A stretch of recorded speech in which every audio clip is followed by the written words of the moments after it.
આપ સર્વોને હેતપૂર્વક જય શ્રી સ્વામિનારાયણ। આજની સત્સંગ કથા વાર્તા નિજ મંદિર સાવરકુંડલા। આજની સત્સંગ કથા વાર્તામાં આપણે પવિત્ર ચાતુર્માસ અંતર્ગત અષાઢ મહિનાના શુક્લ પક્ષની દેવશયની એકાદશીનું વ્રત વિધિ અને મહાત્મ્ય કથા સાંભળશું। યુધિષ્ઠિર રાજા પૂછે છે કે, હે કૃષ્ણ, અષાઢ મહિનાના શુક્લ પક્ષને વિશે કયા નામવાળી એકાદશી થાય છે? તેના કયા દેવ છે તથા તેનો શું વિધિ છે? એ સર્વ મને કહો। ત્યારે ભગવાન શ્રી કૃષ્ણ બોલ્યા કે, હે પૃથ્વી પાળનારા ધર્મરાજા, અષાઢ સુદ 11 એટલે દેવશયની એકાદશી। આ પવિત્ર દિવસને દેવશયન પર્વ પણ કહેવાય છે। વળી દેવશયની એકાદશીને પદ્મા એકાદશી, અષાઢી એકાદશી અને હરિશયની એકાદશી પણ કહે છે।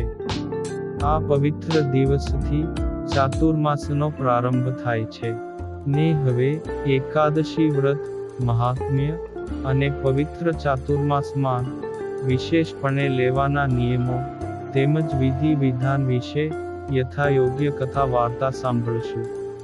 આપણા ઈષ્ટદેવ ભગવાન શ્રી હરિએ શિક્ષાપત્રી શ્લોક સંખ્યા 76, 77 અને 78 માં પણ ચાતુર્માસમાં વિશેષપણે લેવાના નિયમો વર્ણવેલા છે, જેમાં કથા વાંચવી, 2 કથા વાર્તા સાંભળવી, 3 ભગવાનના ગુણનું કીર્તન કરવું, 4 પંચામૃત સ્નાન કરીને ભગવાનની મહાપૂજા કરવી, 5 ભગવાનના મંત્રનો જાપ કરવો, 6 ભગવાનના સ્તોત્રનો પાઠ કરવો, 7 ભગવાનને પ્રદક્ષિણા કરવી અને ભગવાનને સાષ્ટાંગ દંડવત પ્રણામ કરવા અને શ્રીમદ સત્સંગી જીવન પ્રકરણ 2 અધ્યાય 42 માં પણ પોતાની સત્સંગ યાત્રા દરમિયાન વડનગર ને વિસનગરની સભામાં પવિત્ર ચાતુર્માસના નિયમો વિશે અને નિયમી એકાદશી વ્રત વિધિને મહાત્મ્ય વિશે વિસ્તારથી કહેલું છે। વૈદિક સંસ્કૃતિનો સરળ એવં શ્રેષ્ઠ સમય એટલે ચાતુર્માસ। શ્રદ્ધાળુઓ ભગવદ્ભક્તો આ ચાતુર્માસ દરમિયાન અનેક પ્રકારના નિયમો અને બંધનો રાખે છે। સમગ્ર ચાતુર્માસ દરમિયાન વધુ ને વધુ પ્રભુનું નામ સ્મરણ કરે છે। આ ચાતુર્માસનું મહાત્મ્ય અનેક ધર્મોમાં જોવા મળે છે। પૌરાણિક કથા અનુસાર આ દિવસે શંખાસુર અસુર મૃત્યુ પામ્યો હતો। આ પવિત્ર દિવસે એકાદશીનું મહાત્મ્ય સહુ પ્રથમ બ્રહ્માજીએ નારદજીને જમાવ્યું હતું। એ જ મહાત્મ્ય શ્રી કૃષ્ણ ભગવાને યુધિષ્ઠિરને કહી સંભળાવીને તેઓનું કલ્યાણ કર્યું હતું। વળી પૂર્વે સૂર્યવંશના માંધાતા રાજા ખૂબ સુખી હતા। તેમના રાજ્યમાં આકરો દુકાળ પડ્યો। રાજા તો ખૂબ જ ચિંતિત થયા। પ્રજા ત્રાહિમામ પોકારી રહી હતી। ત્યારે તેમણે અંગિરા ઋષિના માર્ગદર્શનથી આ દેવશયની એકાદશીનું વ્રત કર્યું હતું। આ વ્રતના ફળ સ્વરૂપે ફરીથી રાજ્ય હર્યુંભર્યું થઈ ગયું। શ્રી કૃષ્ણ ભગવાનના માર્ગદર્શનથી પાંડવોએ પણ આ વ્રત કર્યું અને પીડામુક્ત તથા પાપમુક્ત થઈને સુખી થયા।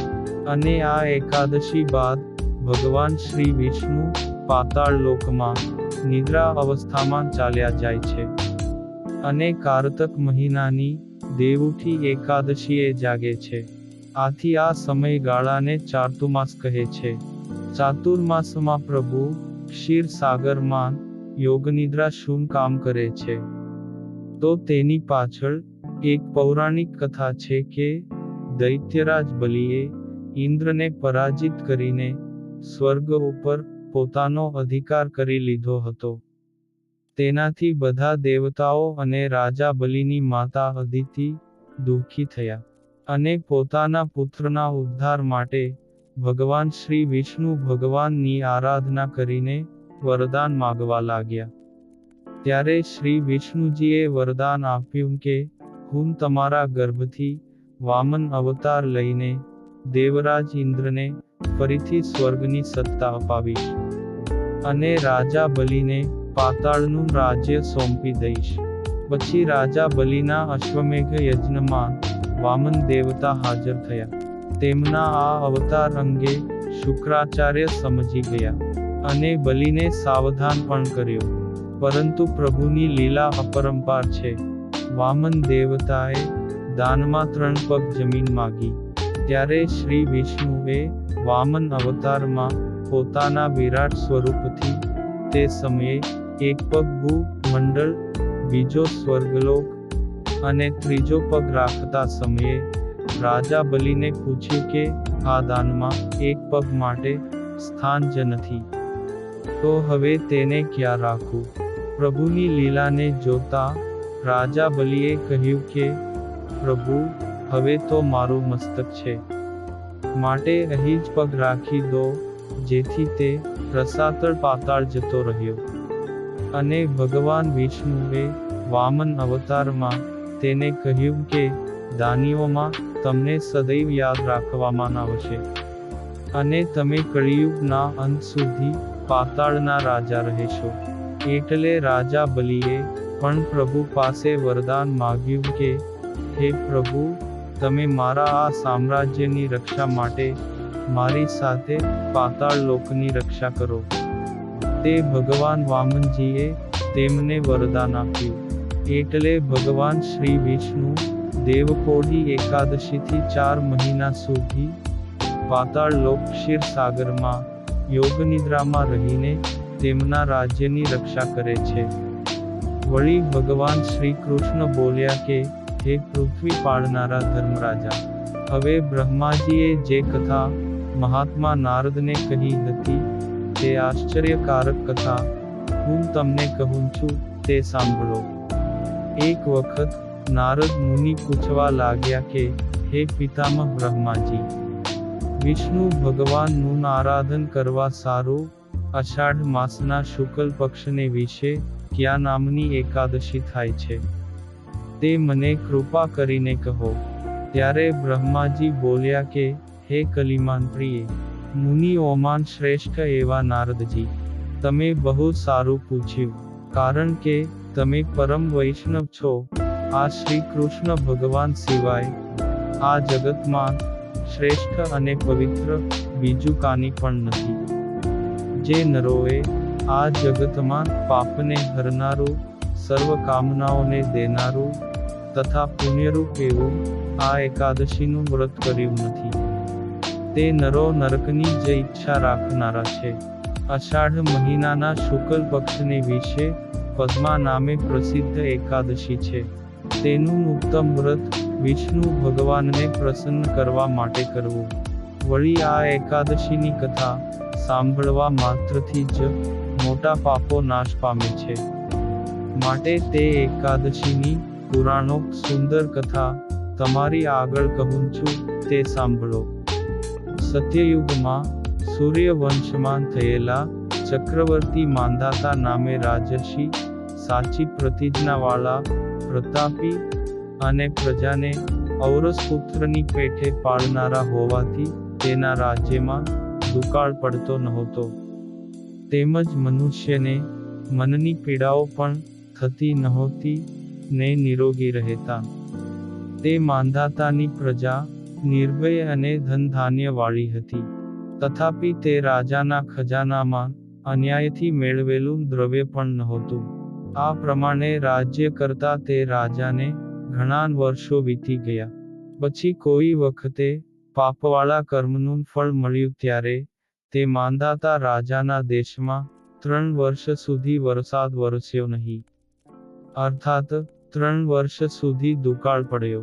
તેને લીધે ઉદ્વેગ પામેલી પ્રજાએ ભૂખ અને તરસના દુઃખથી પીડાવાને લીધે સ્વાહા, સ્વધા, વષ્ટકાર ને વેદના અધ્યયનનો ત્યાગ કર્યો.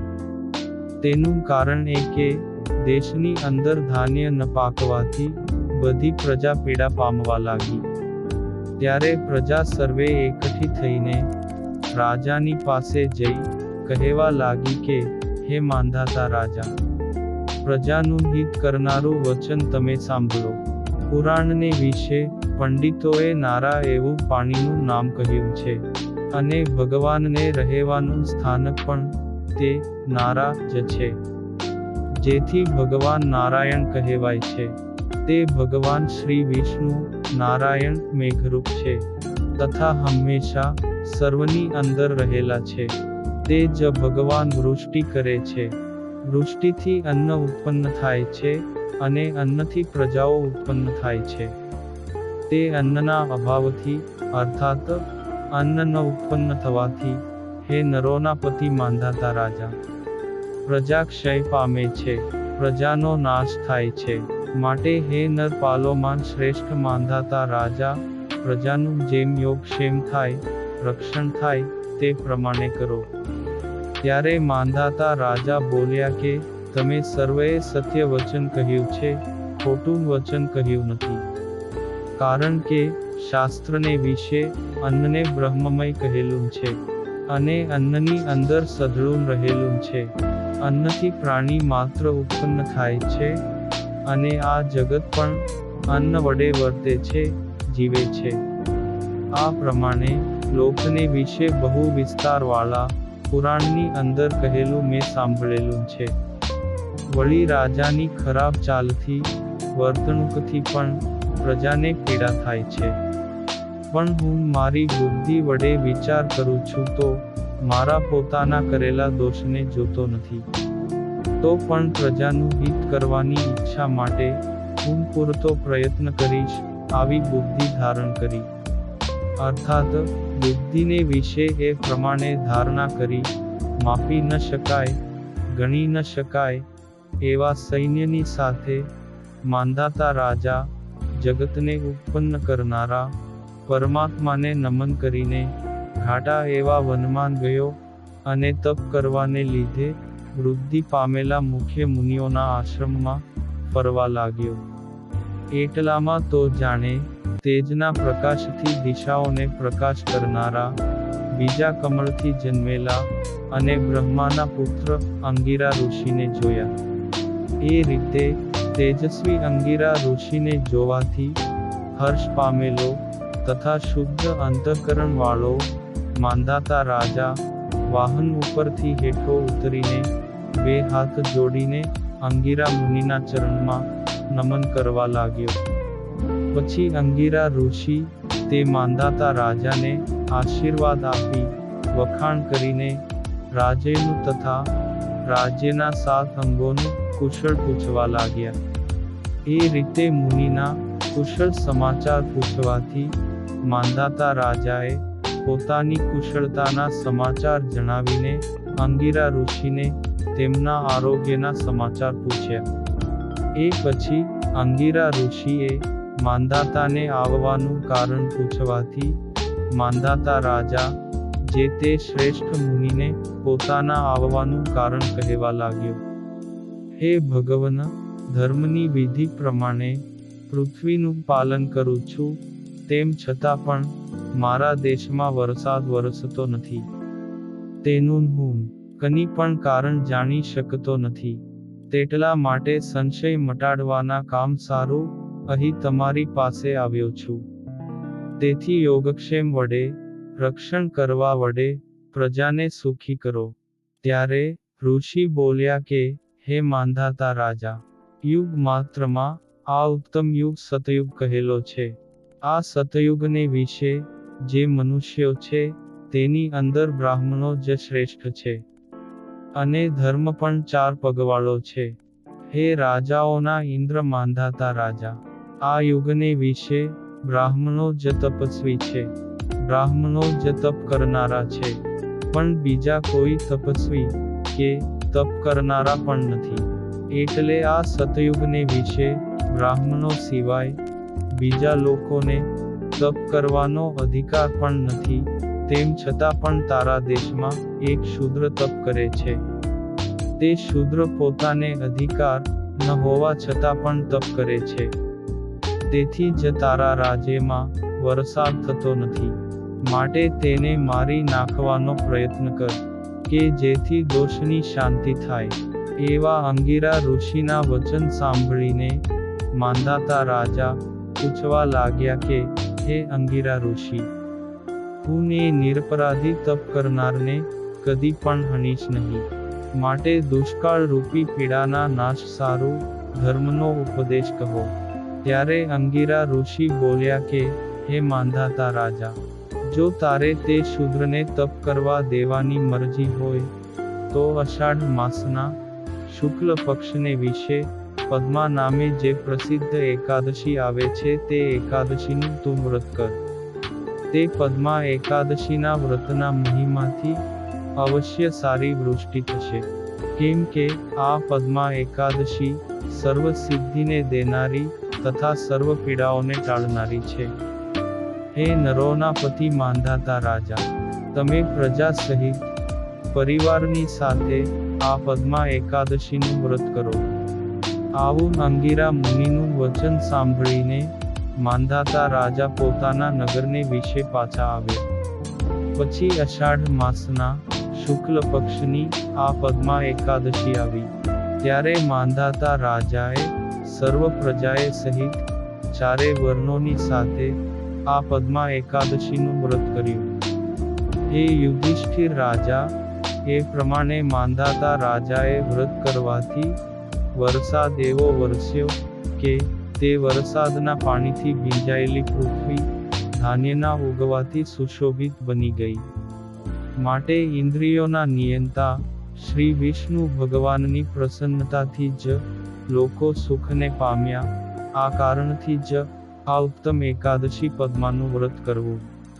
આ પદ્મા એકાદશી લોકોને ભુક્તિ અને મુક્તિને દેનારી તથા સુખ પણ આપનારી છે. વળી આ પદ્મા એકાદશીનો પાઠ કરવાથી ને સાંભળવાથી સઘળા પાપોથી છૂટાય છે. એ પ્રમાણે શ્રી બ્રહ્માંડ પુરાણને વિશે અષાઢ મહિનાના શુક્લ પક્ષની પદ્મા નામની એકાદશીનું મહાત્મ્ય સંપૂર્ણ. અને હવે પછીની કથા વાર્તા આપણે આગળના ભાગમાં સાંભળશું. અત્યારે આપ સર્વોને ભાવથી જય શ્રી સ્વામિનારાયણ.